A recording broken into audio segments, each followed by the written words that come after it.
Дәрігер менің баламда анемия, іш қату, аузынан жағымсыз иіс шығады, ұйқысы дұрыс емес, іші всегда ауырып жүреді. Не істесем болады?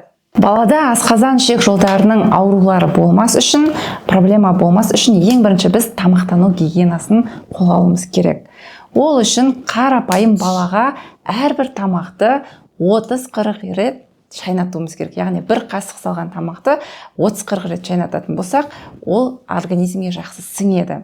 Одан кейін бала тамақтанып отырған кезде балаға мүлде гаджет беруге болмайды. Баланың фокусы осы тамақты шайнауда және оны қорытуда болу керек. Және әрбір тамақтың дәмін тілінің рецепторлары арқылы сезініп жеу керек.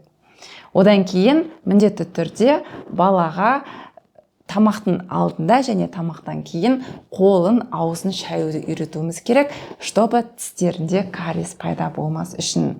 Осындай өте қарапайым тамақтану гигиеналарын сақтау арқылы біз баланың денсаулығына үлкен үлесімізді қоса аламыз.